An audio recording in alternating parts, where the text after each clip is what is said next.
What's up, everyone? It is another busy week. Pretty crazy. Definitely was not expecting some of these dimes to be dropping all week, but we have you covered, and we will be obviously getting you caught up to speed. So, how's it going, Hans, Brian, and Joe? How was your week? Never a dull moment. Yeah, never a dull moment indeed. I, launched my road trip, my big Michigan road trip today. So at noon, I'll be heading out. I'll be in Boise tonight, Salt Lake City tomorrow, Denver the following day, and from there, just continuing eastward. So if you're along that path and you want to say hello, you can reach me on X. Nice. Well, I'll be in Fresno. We have an event in Fresno, and I'll be there. So. All right, Brian, just tell us a little bit about the summer meetup real quick. So, yeah, Michigan, June 20th and 21st, we've got a big event in Muskegon. We will have a bunch of fantastic speakers. Sandy and Sue Monroe will be there. Dr. Know-It-All, myself. Too many to list. It's at Tesla. It's at TeslaMichigan.org, and it's hosted by the Tesla Owners Club of Michigan, and it's fantastic. Simon will be there doing a custom light show for us. We've got a drone show over the lake. It's going to be pretty wild, and it's a smaller event, so you get a lot of chance to bump into everybody that shows up anyway. So join us. Tickets still on sale. TeslaMichigan.org. And I think you hit the lottery, since Elon said that the supposed launch of Robotaxi public rides is June 22nd, and it will be any day but that day, so y'all will be safe. Yes, that's also true. Well played, Brian. Well organized. Yes, definitely. And a special shout out to Insta360 for hooking us up with this Link 2C. This thing shoots in 4K and is probably the best device to take with you on the road. I'll be in Michigan next week. We'll be doing our podcast from Michigan itself, and the Link 2C's got me covered. So shout out to them. Go ahead and in the description, check out some of their other products. All right, so Tesla stock, hilarious. Like, I think last week we were all kind of just dealing with the fallout of the bromance that was Musk and Trump, and the stock tanked probably 10-15%.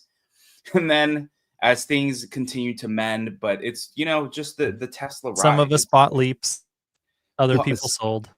100%. Yeah, I think there were some people, I'm not going to name names because some of them are friends, that even made videos about selling more shares and getting some off the table and de-risking. But I think the reality is, look at how much it's recovered in just a week. Again, we are flat year to date, pretty much -1%. But I guess, this wasn't a slide that we specifically made, but what did you guys think about this past week and how things because last week the big topic was Musk and Trump, but now, like, how are you guys feeling about things by the end of this week, based on what you've seen? All right, not everyone at once. All right, I'll go. Nothing's changed. We don't have any better guidance on tariffs in any direction. We've heard some rumors that maybe a deal is done.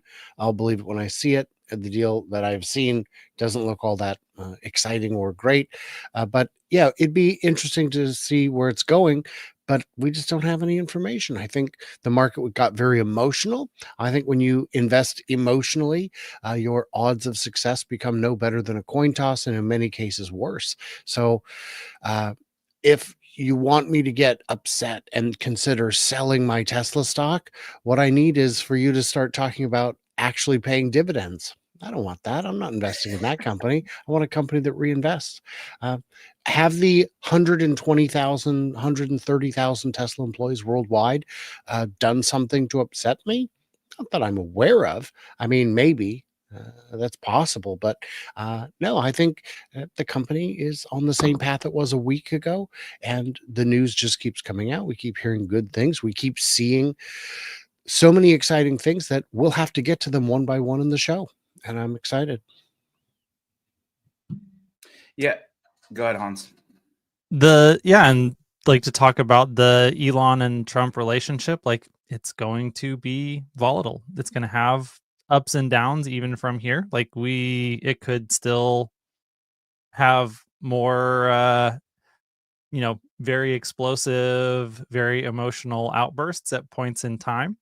But that doesn't really change the fundamentals of what the company is executing, especially at this point in time when we are bringing one of the most transformative products to the business model of Tesla online right now. Tesla's doing something innovative. Well, I think for me, like I'm with Hans on that. Yeah, that's great that there's a lot of stuff that can fluctuate the stock, but the fundamentals of the company haven't changed. So not financial advice, but to sell or whatever you're going to do based on social media is kind of probably not a wise move, because the company is doing what it's going to do regardless of what Elon says online. So it just wild to me to watch people get emotional, and the company, like, all that emotion happened, and robotaxi is still happening. Everything is still going on. Cyber cabs in Paris, like, dude, it's freaking FSD is everywhere right now. It's freaking crazy. Well, and that's the thing with FSD is it can't work everywhere. It can't work in Paris. It can't work around the Arc de Triomphe. It can't work in Rome and Amsterdam. It has. We've seen it.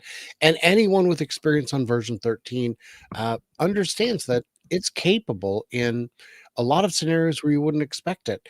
And to me, the biggest improvement I've seen with version 13 is I don't think about it anymore. I just use it. Last night, I drove an hour down to a presentation in Oregon, and we just got in the car, we turned it on, and away we go. That's it. We just don't think about it. And then until we get there, and then the same on the journey home. You still pay attention, you still watch what it's doing, but it's no longer to the point where I'm second guessing lane changes. It just drives, maybe not the way I would, but the way a human would. And you don't reach over and interfere with your chauffeur all the time. So sometimes you have to just let that control go a little bit. Yeah. And there's two parts to FSD. There's what can it do today? And like, man, it can do so much. It can do so well. It is so human-like, and that's really exciting. But then the other part is, and it keeps getting better really fast. And so whatever it can do today, like, this is the worst it's going to be. And we're continuing to make progress. And that was one of the cool, little pieces of revelation that we got out of Elon Musk. Is it like any of us who've been following the technology, we understood that the software that's running on these robotaxis that they're testing is not going to be the same as what we have in the car. But you did get that confirmation that, yes, like, this is a whole, like, step up from what y'all have in the car. And we've been working on this while, 13.2, 0.8, and 0.9 have kind of plateaued for a little while. And we hit this same type of dynamic when we transferred from version 12 to version 13 in the first place, that there was kind of this long period where it felt like, oh my gosh, Tesla FSD isn't making any progress. We're going to be stuck here forever. And then, they finally got to the point where, like, okay, we're ready for all of you to experience this product now that we've been working so hard on. And it blew everyone's socks off and was a massive leap forward. And I think we have another one of those types of experiences in store sometime, probably in the next 6 months, more than likely. And it could be less than that, where we get into, whether they call it version 13 or version 14, a massive new upgrade in capability for the vehicles. Yeah, my thoughts, I just hit on the first point was I thought it was important that because I think you saw it real time over the weekend, that after some of those statements, because some of those were low blows and I think kind of unwarranted and off the hip. So I'm really happy that at the end of the day, Elon apologized, because my thought is we've already known one side, some of the bridges are burned over there. The last thing you need to do it is on both sides. Again, even however you may feel. And so I thought it was really important that Elon came out with the apology. So I'm glad. Hopefully it doesn't need to be this insane bromance. As long as they're cordial, let's move forward. Because ultimately there's things like federal regulation on FSD and some of this other stuff that you will need help with. And again, but either way, I thought it was a class act of Elon to come out and say he's sorry. And sometimes I wish he would react a little bit sooner, but again, he was verbally processing it. I think Or even less. on. But hey, what matters is it happened not 2 weeks later. It happened, the following Monday or whatever day it was. So happy to see that. So hopefully, again, we can move on. Happy to see that at least hopefully they're cordial and respectful of each other. All right. So big news. Obviously, last night that broke. Let me see if I can upload this video real quick. But the S and X, let's see if this goes up. So I'm just going to mute that. But long story short, there has been some images here and there of a new S and X, of the front fascia camera, and a bunch of other updates, which we're going to get into. But I'm going to list those out. Tesla released the list. But you can see again the front and back fascia, some changes, interior changes, some new wheels, 2 new colors. Again, I'm going to share this. I just wanted to share this video that Tesla shared. So again, some of those big updates are there's frost blue paint color. There's also the black diamond specifically for the S and X that wasn't there before. It looks like the range also got updated with 410 miles. It's even quieter inside, which is crazy that you could make it even quieter. But seeing what the new Model Y Juniper has, I'm not surprised. But it's even quieter inside with less road noise and more effective active noise cancellation. New wheel design, improved aerodynamics, which means more range. And I think it was Sawyer who called out that I believe the S and X are a little bit heavier than the previous version. So they were able to increase the weight and improve the range, which is cool. And then dynamic, so front fascia camera for better visibility, dynamic ambient lighting that brings unique animations along the dash and doors upon entry, and even smoother ride thanks to the new bushings and suspension, adaptive driving beams, new exterior styling for the Model S Plaid, for high-speed stability, and then more space for the third row in the Model X. And then I think I forgot if there was but yeah. So these were the 2 new colors. What were your guys' thoughts? I mean, were you guys expecting that to happen? It just came. I think it was 5 or 6 o'clock. Just this just dropped, and it was really cool to see though. We saw it out testing. We saw little, mini public sightings, leaks, if you will. And I was convinced that wasn't it, because this refresh is not as refreshing as I was expecting. But I think for people who are already scheduled to buy a new car, this could now become an option. But for anyone who already has a fairly, an updated Model S or X, I can't see them necessarily jumping at this. I don't think the change is big enough to warrant FOMO on that. But yeah, I kind of expected more, but I expected more last time too. So I don't know what they're doing. I don't know. So I made a post, and to me, there's a few things that I thought they were going to have that they didn't have, and man, so close, Tesla. They were so close. I thought this is an opportunity to do something really dynamic with the vehicle. Like, they could have gotten rid of the door handles for one. Neither one of those vehicles really use them. They're really just switches. So I don't even know why they even have door handles. I thought they could have done the whole B pillar thing like from the Cybertruck. That would have made way more sense, especially for the X. Those are really just tabs anyways. They don't even have door handles. And then I thought it would have been cool to see the incorporation of the cyber lighting, like how they did with the new Juniper Model Y. I kind of thought when they refreshed the Model 3 with those headlights, I thought that was going to be something that they were going to do.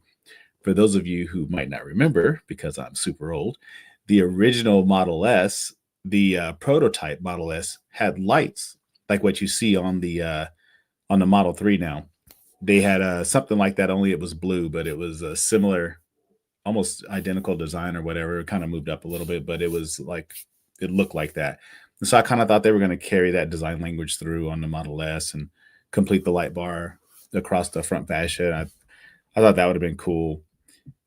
I don't know how they got more space out of the Model X in the third row, but that's pretty cool, I guess. But yeah, there's just a few things I really wish they had done. I think the quadra steering would have been all-wheel steering would have been cool on the Model S and X.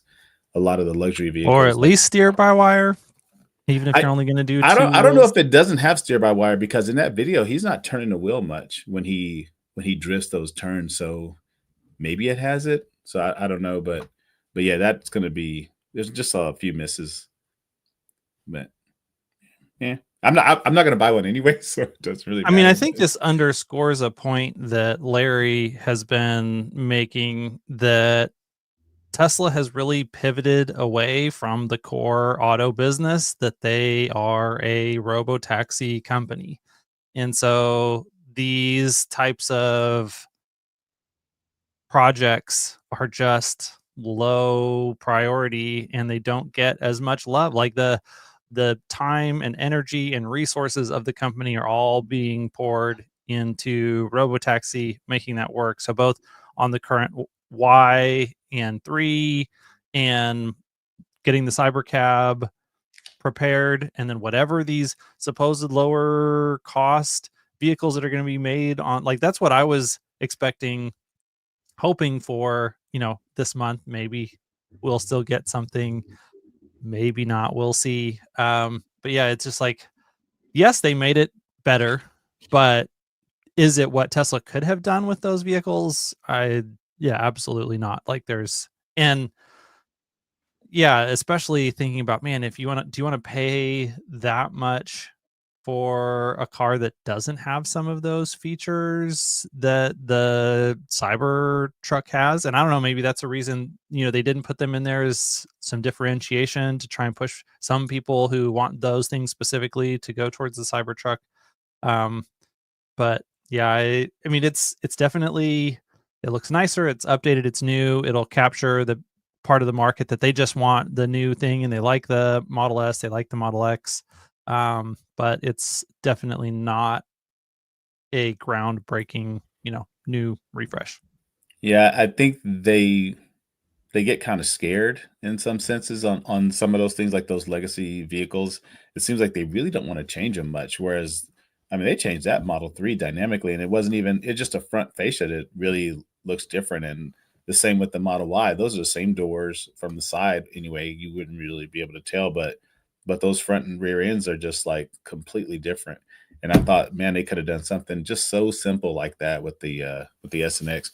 But I think that that audience is probably, they don't want change. I know people that were rushing to buy, real quick, I know people that were rushing to buy the Raven before they changed the screen to landscape, just because they wanted a vertical screen.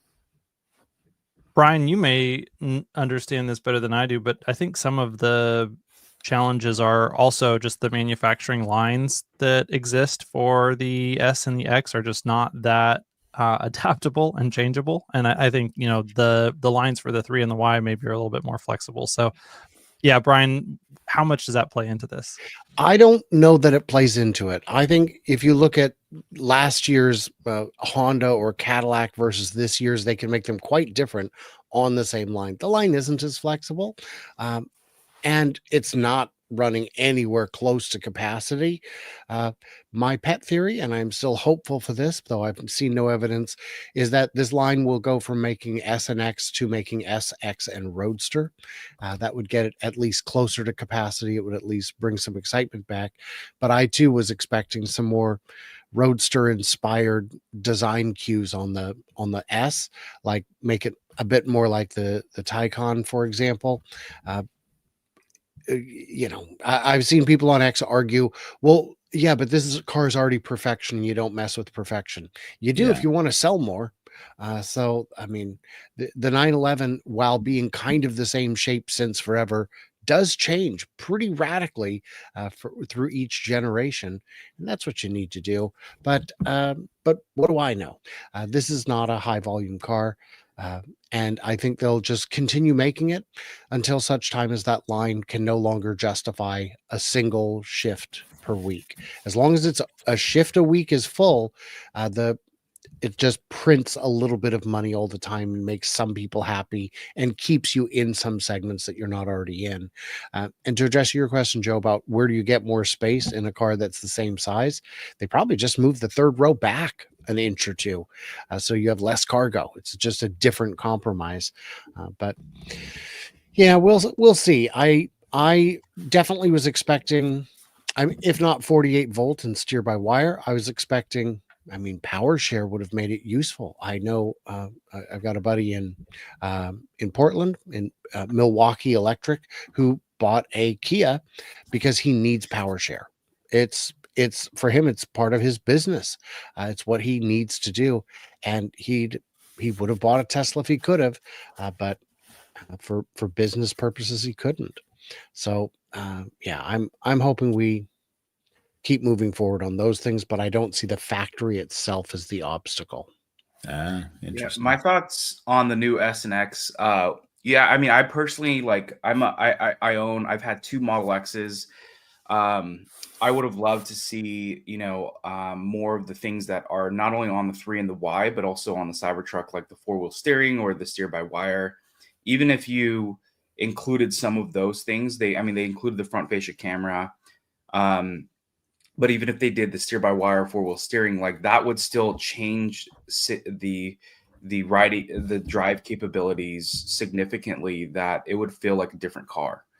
But I would agree with both everyone's sentiment. This is like, what they're selling 20,000 a quarter, whereas they're selling, hundreds of thousands of 3s and Ys every quarter. And so that's really where their focus is. I remember talking to, some of the engineers in the past and being like, oh, hey, have you thought of this? And, a lot of them would say, oh yeah, that actually would be great. But they kept, funny enough, there was a cyber cab in the background, and they're like, that's kind of like the product roadmap. So if the actual feature update that you want doesn't kind of align with the vision of becoming a robotaxi, that's where they're headed and what they're thinking. And so I think that is just like where their mind's at. And as much as I would love to see this, a huge facelift and also, some of these additional capabilities like we see on the Cybertruck, even if they did that, is that going to make them sell what, 30,000 a quarter?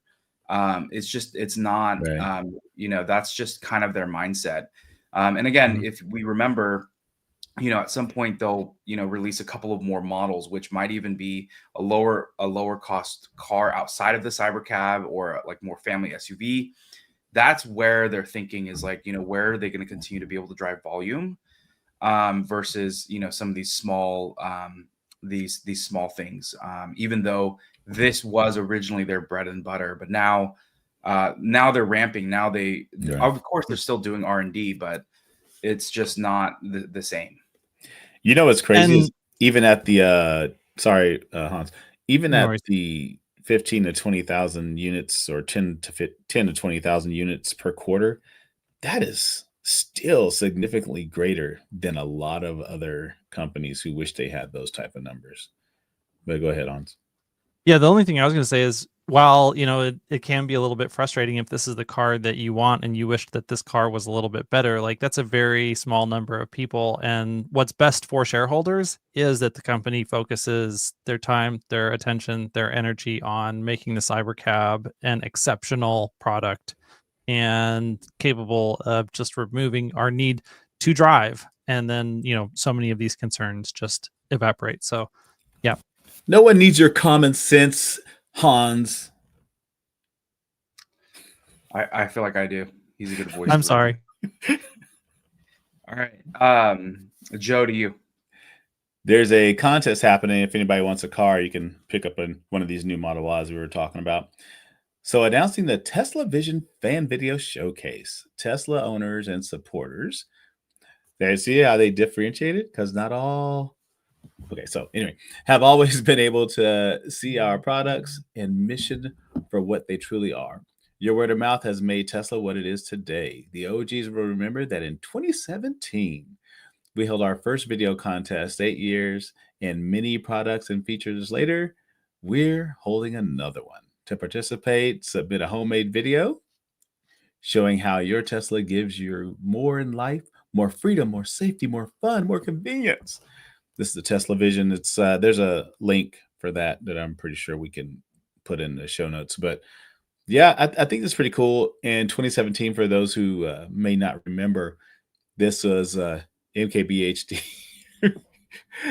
The person who actually should have won was like this girl who had this really great video. I from what I recall, it was like pretty awesome. But MKBHD just had way more followers at the time and got way more popularity out of his video that ended up winning. But I don't know. There's a litany of contests and things that Tesla has announced that never came to fruition. I think they're kind of beyond that now. I think these are things that they're going to see I through. think But the new winner should get the honor of being the one to shave MKBHD's head as part of their prize. Nice. I'll second that. All right. So probably what broke the internet this past week was seeing two different options where there was, or two different sightseeings, whatever you want to call it, where two different events where there was a driverless Model Y. So and there's on the side it says robo taxi, and in one case it was during broad daylight. There was I think it was like a metallic silver Model Y that was driverless, and then a white Model Y following it. And actually there was pedestrians crossing, so it's kind of funny. It actually had to navigate through some capabilities. But yeah, I mean, this is, at least for me, this was a big moment in the fact of like, this is a glimpse of what is coming, what they are prioritizing ruthlessly right now. This wasn't that, hey, this is like they turned it on, and again, we all know that this is where this is going, but they are all hands on deck. And then Elon has made several comments about they are prioritizing safety above everything else. They're not trying to force this. June 22nd is supposedly the date, and then where you potentially can do ride sharing. And again, we haven't heard more yet about what that event, if anything, if they're just going to release it, whatever. That's happening June 22nd. And June 28th is when potentially the first, which is actually Elon Musk's birthday, that's when they're going to potentially have the first ever delivery from the production line to the person's house that will be fully autonomous. So we'll see what happens in the coming weeks. So very exciting times. But I want to throw it to the panel on what were your guys' thoughts? What did this moment mean to you guys this week? When I'm trying to figure out how big something is, I look at the quality of the arguments against it, and they were low. They were low quality. The first one I saw was, oh, sure, on a clear day. And then, of course, within hours, we saw footage of it at night. Okay, well, okay, so maybe not that. I don't like the logo. Really? The logo? Do you like yellow? Because most cabs are yellow or green or some other unpleasant color to look at. Well, this, I saw a passenger in it. Okay, so now you know how it works. That's good. So I'm seeing no meaningful arguments against it. The biggest, most serious, the only ones with any actual meat on them are, well, so far we can't see if it's better than Waymo. Well, great, because it costs a fraction of what Waymo does. This car just rolled off the line and went to work, where a Waymo, an I-Pace is 72 grand in Austria. Now you got to bring it to Arizona to be upfitted. Then you got to ship it to wherever it's actually going and hope that you've already HD mapped the entire city to within a few millimeters. Ridiculous. So if the biggest complaint is that it's only going to be as good as Waymo, that's great. Tesla wins. Well, that and the fact that Waymo has like what 1,500 cars. Well, I don't know. There's a fire and some of them got burned recently, but so I mean, Tesla's just going to surpass this amount in just like a few months. But wait, 70 grand for an I-Pace? Nobody's paying 70 grand for an I-Pace. That's why they're discontinued, maybe. But well, and the next car is going to be the Ioniq, perhaps, and then the Zeekr. Well, the Ioniq, great. Now it's down to 50 grand. And but the Zeekr is not even that. It's like 60 to 70 before you pay the import tariffs, double it. you're going the wrong direction, guys. Yeah, that's crazy. The Zeeker's actually nice too. I've seen it at Well, SEMA. at least, I It's mean, really is cool. there, what's the plan on the Zeeker? Isn't that one supposed to come with a lot of the sensors, so they have to do less upfitting afterwards? Well, it does. The Zeeker comes with its own sensor suite, but it's not the same sensor suite as Waymo. So I don't know what the plan actually is. Are you going to abandon your stack? Because you've got this sunk cost benefit. No, guys, that's a fallacy. That's not a sunk cost benefit where they just don't want to change course. I appreciate that Waymo blazed the trail for others to follow, but at some point you might want to say this is insanity and we need to move past Yeah, it. when your unit economics are so far upside down, it's not actually a business, it's still just a proof of concept. Yes, Yeah. they're Well- building prototypes at scale. Well, we've all seen Blockbuster, so they won't. If they Hey, won't see it, they still won't see it. exists. Didn't they shut down the last store? It's like, remember that handled the last Blockbuster on Earth? I think there was Yeah. a documentary about it. Yeah, exactly. But yeah, I thought like I mean I agree with all of you guys. I think that you can't. I mean even with the Jaguar I-Pace being decommissioned, what is Waymo gonna do? They're probably already starting to retrofit something else that can scale, whether it's a Chevy Equinox or something else. But again, this model is super expensive. The amount of rides that they have to do just to pay off the actual car is going to be insane. And Tesla can build volume for their fleet in a day. Like it's just, or a week, whatever it is. And it's just, and more importantly, these are in the customer hands of millions of people. So whenever they decide to start rolling this out, again, I think in my opinion that I think it's going to be a slower rollout than we're all hoping for just because of regulation. That's going to be always the biggest blocker. And again, God forbid anything happens. And I hope I'm not just putting this out there, but I hope no one just they target trying to just make some stupid crap happen to this thing. I mean, the amount of stuff that I saw in 2018, it wouldn't be surprised if some of these are just targeted. So hopefully, I know Tesla is going to proceed with insane amount of caution, and they're going to do it right. They're not trying to just get this out. They believe that this is the path of the future, and so they're gonna do it the way that they see fit. All right, Joe, to you. You got mega accomplishments. Mega accomplishments for Megapack. This is pretty cool. Congratulations to Megapack factory team in Lathrop on building a 15,000th Megapack 2 XL. It's freaking crazy. Well, for those of you who live down the street from me, you would see these things on trucks all the time. If you don't, it sucks to be you. But the other news here is Tesla has also secured a new Megapack worth $440 million, almost half a billion, from Clearway Energy. So it's a large 1.4 gigawatt Megapack battery will provide a grid enhancing services in Utah. Delivery is scheduled 2026. They're just, man, I think they're going to be sold out till freaking 2027. This is crazy. They need more Megapack factories.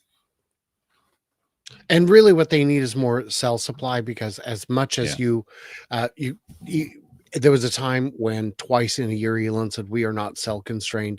That tune has changed because the appetite for cells when it comes to something the size of a shipping container and making 15,000 of them, 150,000, soon 1 million of them, it's going to go, you burn through the supply pretty quick. And these are high margin, high value items, and they're impossible to criticize because they work. They just work. They're reliable. They're robust. When there was a fire at Moss Landing at the stationary power, backup, it wasn't Tesla packs that caught on fire. It was the LG packs. Because for some reason LG, I think, was still using the high nickel batteries, which are the wrong batteries for the application. There are a number of manufacturers in the US working to get LFP battery supplies up and running. LFP is what you use for stationary storage. Typically, it's what you want to use. It's lower cost, higher lifespan, more cycles, can charge it all the way to 100 all the time. It doesn't care. But it's taking time to get those manufacturing supplies up. And Tesla is one of the companies working to build their own LFP batteries domestically. So that's going to be exciting. And then, of course, we've got Megapack Dallas coming on perhaps by the end of the year or early next year. You know, it's wild, man. And Elon called this like years ago, asking for people to make batteries, and they needed these LFP cells, and it was so crazy. Like he talked about at Battery Day, they talked about the constraint and what it would take just to supply the entire grid and everything. It wasn't that much, like as what you would think with when paired with solar and everything and wind. You know what I mean? Like it's just really not that much to do. And it's kind of wild that a lot of companies didn't start then, but they're starting now. And it's like, man, you could have had so many contracts by now. It's crazy. And it was just pointed out in the chat that because we're talking, the stock is now green. So, ladies and gentlemen, that's your one. We can't be expected to do this all the time. Big numbers, baby. That's definitely what it is.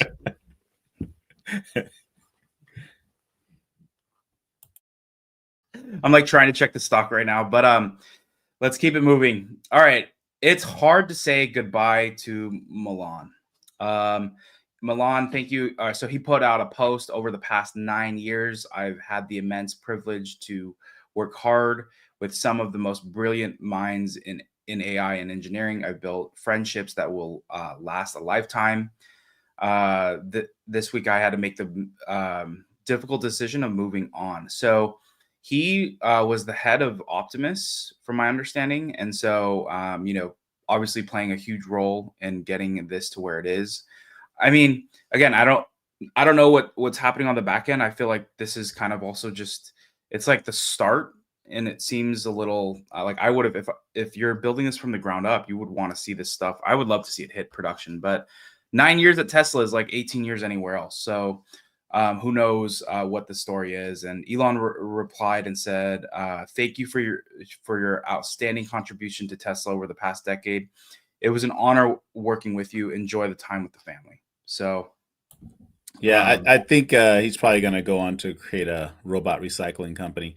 No, you know what's wild is, like, look at Ashok, right? Like Ashok Alaswamy when who was there before him? Somebody. Ganesh. Andre Kaparthi. Yeah. When Andre Kaparthi left, it was the same thing. But the crazy thing is, and we talk about this all the time, is the next up is gonna be amazing, man. Tesla keeps so many people in their back pocket that are just waiting to show and prove. And they're probably the person under him has probably been working under him for 7 years. Who knows? You know what I mean? It is just waiting for his chance to freaking be great, or her chance to be great. So I think this is just about next man up, and Tesla's always done really good at that. Like, people go out all the time, and like you say, like, it's a lot of years, man, at Tesla. It's a lot of years to do 12-hour days, man. It's freaking crazy. But yeah, it's kudos to Milan, because he did a lot in the short time that he was there. He's 9 years, and I mean, like, that's like the transition of 9 years at Tesla and what they were doing 9 years ago to what they're doing now.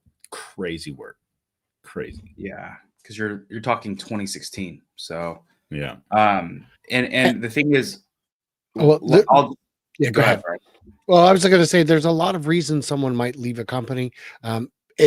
It's not always for family. It could be for health reasons. It could be burnout. It could be sanity. But like you were saying, Tesla moves at incredible speeds. 9 years there is easily 20 years somewhere else. And it looks so good on your resume that what he needs to do right now is take a breather, take a vacation, decide what's next. The doors are all open. Having this on your resume makes your life different. Well, and one of the other fun things about a lot of these executives is we see them come back into the orbit over time of just working on the same problem, just somewhere else. Like it's one of the core challenges. It's attached to what Elon's trying to do, but it's not the highest priority thing that Tesla specifically is working on right now. And so they're like, yeah, but this is the problem that I'm really passionate about, and I want to go work on that. And so they kind of end up still in the orbit.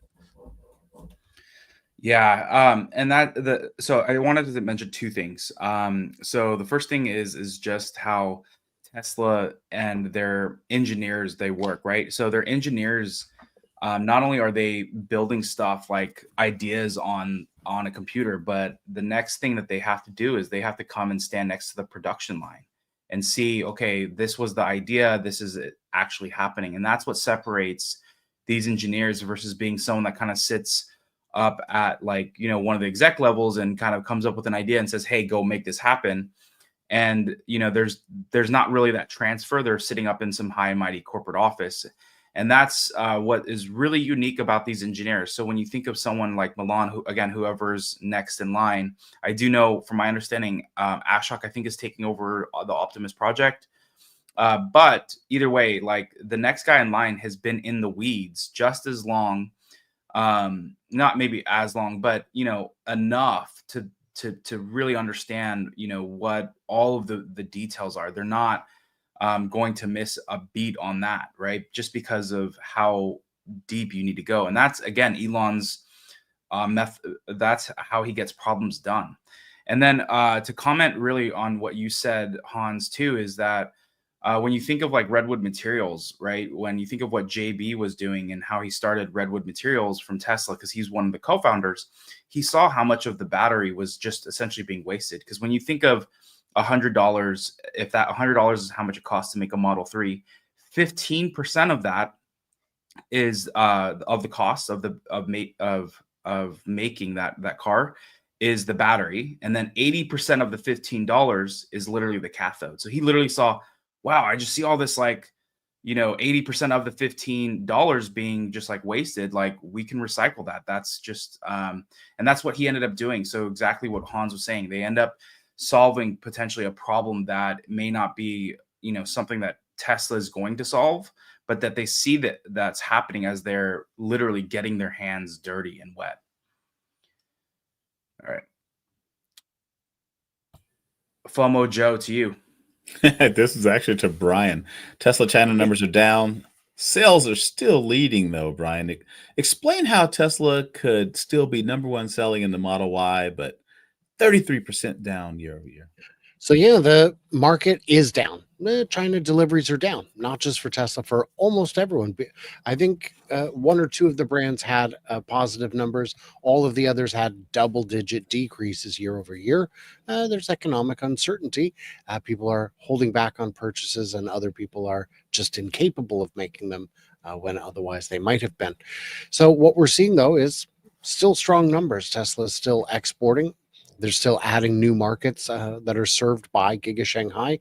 And then we've got the fact that it is, still the best-selling individual car model in China, in the world's largest car market. And as Joe would say, probably nothing. But this is, and it's still getting better.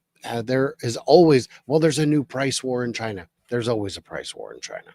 That's not something new. But the competition is coming. Yeah, I've seen the competition. They make really good cars. They are just cars, though. And up until recently, Tesla in China was just a car, didn't have FSD. That wasn't a thing you could even think about. Now it does. Now it's there. So we may also see some upside in terms of revenue, whether it's just the ability to count more of it or people actually starting to subscribe to it or buy it in China. It is a pricey add-on compared to some of the competition in China, but unlike the competition, FSD actually works, and you don't see some of the catastrophic failures that you've seen with other brands, and even the very, very good brands are still. We've seen the side-by-side tests where a driver will take 6 different cars with 6 different ADAS systems, and uniquely Tesla will recognize that that's a tree and I need to drive around it. So yeah, China is, we've been hearing since before the factory opened, it's dead, it's done, it's gone. And that remains untrue. It could be stronger. That's always true, but it is still quite strong.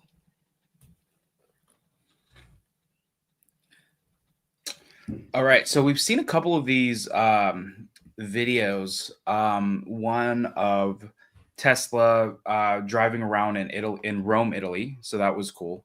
And then now it looks like, and I believe FSD subscriptions have also started to sell in Mexico, along with now it looks like Korea is gearing up. So, and one side note too, like, one thing that I hope really happens, again, not every country leader in Europe is a fan of Elon, but I really hope that these relationships, like with Italy, we know him and the prime minister of Italy, that have a good relationship. And so, I really think that him building all these relationships over the years, hopefully will continue to help get accelerate some of these things and push these things forward. So, but it's just crazy to see like the amount of markets that are prime and ready to potentially like launch FSD. I know Singapore, I was there for the Tesla Takeover Asia event. Autopilot was the only thing that was even possible there, only on the highway.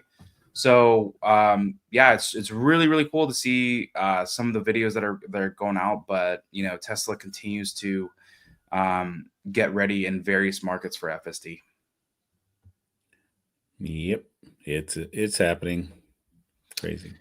So is FOMO Joe. You're up, man. Tesla semi partnerships continue to grow. This is pretty crazy. TCI Transportation has partnered with Nevoya, a zero emission electric truck carrier, to lease 5 semis to support Nevoya's fleet expansion into sustainable transportation. The VP of sales said this partnership with Nevoya is a great example of what's possible when innovation, timing, and sustainability come together. We're proud to support their 100% electric fleet with the addition of the Tesla semis. Like, and I mean, we all know this because we're in the weeds on this, but there's a lot of people out there who have no clue. I was at an event this past weekend, and I was at a booth just giving out EV information, and some guy walked up and he was just like, yeah, but what about the batteries? And I was like, yeah, they recycle those. And he was like, oh, okay. He kept walking, and I was like, man, it's wild. So the semi, like, you have all these companies that are realizing that semis are like the biggest polluters, like not only with their tires and stuff like that, but the emissions from these vehicles, like I think they emit like way more than anything else on the planet. So to make these electric is like, it's like huge, and for all these companies to just jump on board and start seeing the writing on the wall is pretty cool. 100%.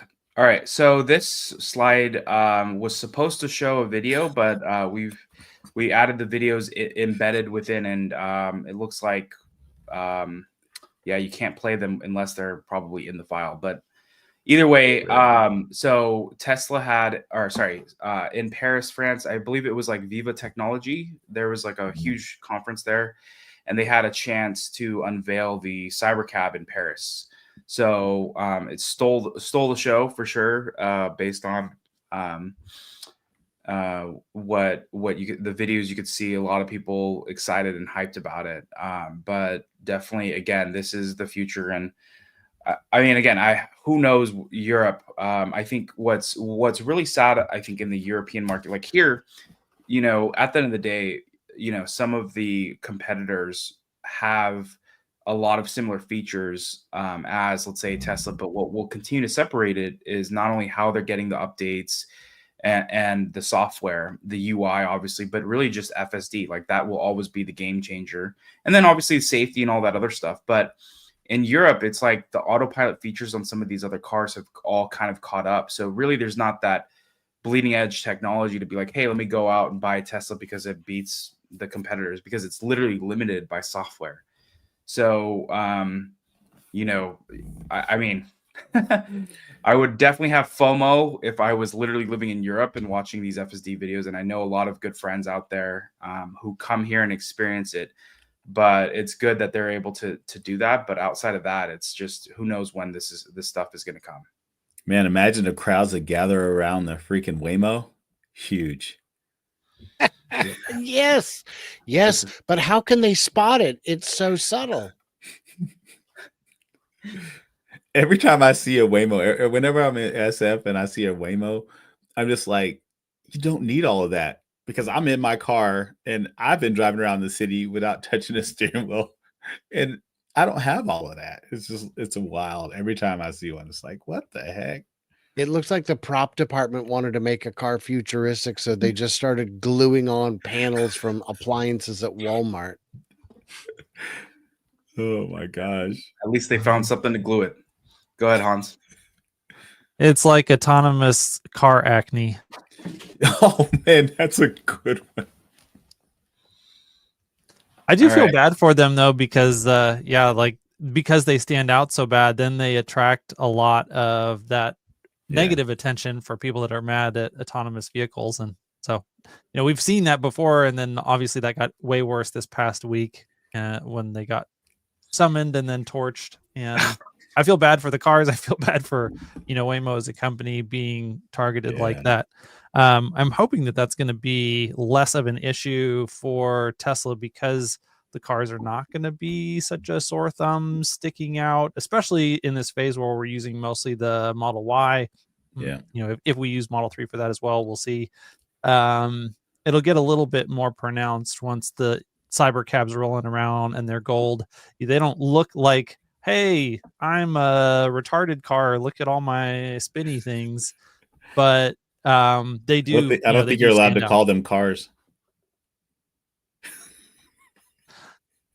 Autonomous robot. Yes, that's the word you want to avoid. I did want to say real quick, though, that the cyber cabs are blacked out, the windshield and the side windows. The Model Ys, I can see them just putting tint even just on the side windows. And at that point, you really can't tell if there's a driver in it. It might look empty. It might be someone just sitting farther back than you're used to. So I think that would make it very hard for them to become targets. I think you'd be crazy to try and target a vehicle just guessing whether or not someone's in it. It would be too dangerous. No, it's got robotaxis splattered on the side and crazy graffiti, man. Everybody. Yeah, but people are already making wraps of vinyls of that to put on their own car. So we'll see what happens. I know. I saw Test Pros, man. GB on it. Plaid the destroyer of pride. This is so funny. This is the Tesla Model S Plaid versus a Lamborghini Levuelto. Tell us, what was the outcome, since the video is not working? Oh man, this is such a good video. Yeah, no, the Lamborghini crushed it. No, it lost it by a large margin. Plaid just like took off on it. It's funny that you see these two cars, and I mean, there's like a couple of $100,000 difference between them. It's freaking crazy to think that a family sedan, I mean, that Lamborghini seats two people.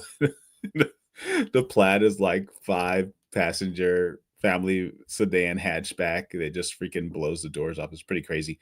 There was a video that Drag Times posted. It was so funny. This guy has a McLaren 765, and he goes, "Man, I'll beat you." And Drag Time says, "Oh, okay." And the next shot is like him just destroying the freaking McLaren 765 off the line on drag strip. It's like, oh my gosh, they don't get it. People just don't get it. They really think that their gas is way more powerful. But my car's really loud. Yeah. If I can hear your car, it's not fast. Nice. It's almost as good as the Acme line. John's on mute. What he's trying to say is, dang, robots, what? Change, what? I was going to say it was going to be as good as the new bot. So I think you're starting to see the latest design of the robot being updated. Century City location in LA. So on the left, you see the old version. And then on the right, you're seeing the latest version, which, I mean, these are really just night and day from each other when you look at them. They're really making the robot look like a human as far as like just the body structure, the components, and everything else. And we've seen the dancing capabilities of the robot. So And more than ever, I think in the past like 6 to 8 months, we've been seeing the robot just show up. And I think it was the Department of Transportation came into town, and Elon was showing it and having it displayed. And I don't think like, it's insane to think of the amount of government officials who've been seeing this stuff on display. I know there was a couple of things that happened at the White House where it was also on display, and not only on display, but actually they got a showcase. So really exciting to see this, and just, you know, some of the cool things to potentially look at when you go to the showroom next time. All right. Well, oh geez, it's 8:57. Okay. Well, yeah, I guess let's just get into it. So, please go to teslamichigan.org if you want to go to the summer meetup. Again, it's you know, my first time going to Michigan was last year, specifically going to well, actually, yeah, it was Michigan, but Muskegon. The lake is beautiful, just the summer vibes out there is really cool, but just getting together with the community is absolutely amazing. So just make sure you check that out. And then really, X Takeover, I mean, we're less than 45 days, and all of the people here will be on a panel emceeing, involved in some topic that is related to Tesla and its future in some way. So please go to xtakeover.com. We will see you there. And I mean, again, I can't share details, but this could end up being the best year. I mean, I don't say that every year. Last year was just, I mean, you had to land like missiles to make that stuff happen. But this year, like I said, it's, you know, this is the 5th year, and I'm really excited not only about the location, San Mateo County Event Center, but really just the panelists, the vendors, you know, Tesla's going to be there, potentially another OEM as well. We're trying to lock down right now. So just really, really, really going to be a cool thing. The speakers are amazing. And so make sure you go to xtakeover.com. But yeah, please give all of our hosts a follow. Hans uses referral code. Same thing with Brian. Boise tonight, that's where he's headed. And then FOMO Joe, he doesn't want you to miss the X Takeover. So thanks to Joe also for creating the deck, and Insta360 for lighting up my camera. But we will see you guys all on episode 103. We'll be in Michigan. We should actually I'll figure out how next week's going to work, because you and me, Brian, we're going to be in the same state at that point. Yeah, we will be in the same city on Friday morning, I assume. But if not, we're going to be there. I've got a few ideas. We'll talk about it later. All right. Sounds good. But we will catch you all next week. Have a great week, and happy Friday, everyone.